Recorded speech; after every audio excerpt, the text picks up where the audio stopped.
ভারতে মুসলিম নিধন দীর্ঘদিন ধরে চলমান আছে। আমরা কি আজীবন শুধু চেয়ে চেয়েই দেখব? ভাই, অত্যন্ত কষ্টের প্রশ্ন। এই প্রশ্ন আমাদের সবারই মনের।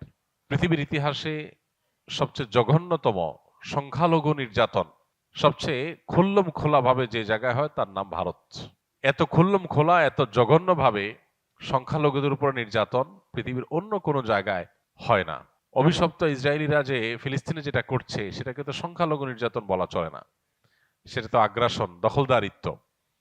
কিন্তু একটা দেশে বিভিন্ন ধর্মের মানুষ বসবাস করে, সেখানে সংখ্যায় কেউ কম হলে তাদের প্রতি নির্যাতন, নিপীড়নের যে নজির ভারত রেখেছে, এটা পৃথিবীর কোনো দেশ এত জঘন্যভাবে আর রাখে নাই।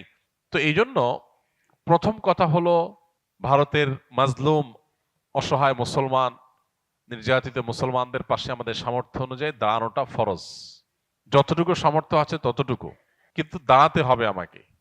যতটুকু যেভাবে সম্ভব ততটুকু সেভাবে আমাদেরকে দাঁড়ানোর চেষ্টা করতে হবে।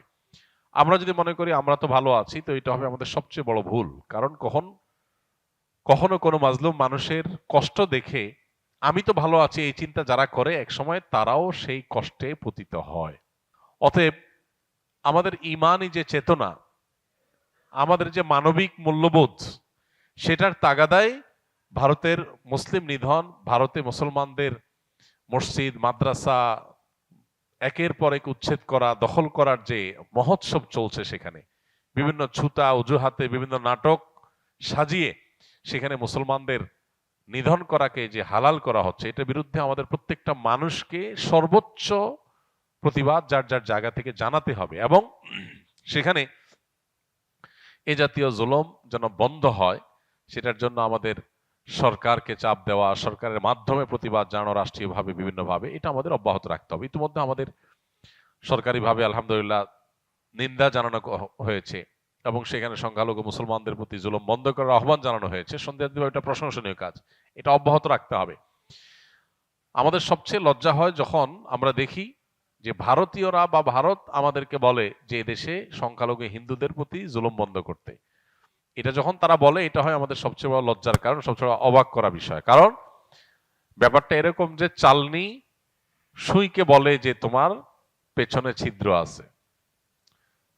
চালনি যদি সুইকে বলে তোমার পেছনে ছিদ্র আছে, এটা যেরকম বেমানান, এটা যেরকম হাস্যকর, ভারতীয়দের বাংলাদেশের মানুষকে সংখ্যালঘু নির্যাতনের বিষয়ে সবক দিতে আসা এরকম হাস্যকর। কারণ তারা যেটা করছে, এটা পৃথিবীর কোনো সভ্য সমাজে, কোন রাষ্ট্রে সেটা কেউই করছে না। অতএব তাদের এগুলোর বিরুদ্ধে আমাদের প্রত্যেকটা মানুষকে ঐক্যবদ্ধ থাকতে হবে। ভারতীয়দের এই সমস্ত অপকর্মকে যারা বৈধ মনে করে, যৌক্তিক মনে করে, তারা হলো এই দেশের তথাকথিত এক শ্রেণীর মানবাধিকার কর্মী, যারা মানবাধিকারের নামে পতিতাবৃত্তি করার অধিকার চায়। তারা মানুষের বাঁচার অধিকার এতটা চায় না। যারা মানবাধিকারের নামে একজন মানুষের সৃষ্টিগত যে পরিচয়, সেটাকে তারা পরিবর্তন করার অধিকার চায়। কিন্তু পৃথিবীর বহু প্রান্তে বহু মাজলুম মানুষ বিনা দোষে প্রতিনিয়ত নিহত হচ্ছে, খুন হচ্ছে, তাদের ব্যাপারে তাদের কোনো মাথা ব্যথা নাই। এই মানুষগুলাই এই ভারতে যে মুসলিম নিধন চলছে সে ব্যাপারে দেখবেন মুখে কুলুপ দিয়ে বসে আছে। অন্যান্য বিষয়ে তারা দেখবেন খুব সরব। কোন মুসলমান যদি কোনো ভুল করে সেটা নিয়ে তাদের সবাইকে দেখবেন সরব হয়ে গেছে, কিন্তু মুসলমানদের নিধন চলছে এরপরে তারা সবচাইতে চুপ। আল্লাহ তাআলা আমাদেরকে কপটদের চেনার তৌফিক দান করুন এবং আমাদের কর্তব্যটুকু আমাদেরকে পালন করার তৌফিক দান করুন। যার যতটুকু সাধ্য আছে তার ততটুকু সাধ্য দিয়ে অন্যায়ের বিরুদ্ধে প্রতিরোধ, প্রতিবাদ চালিয়ে যেতে হবে। আল্লাহ আমাদের সেই তৌফিক দান করুন।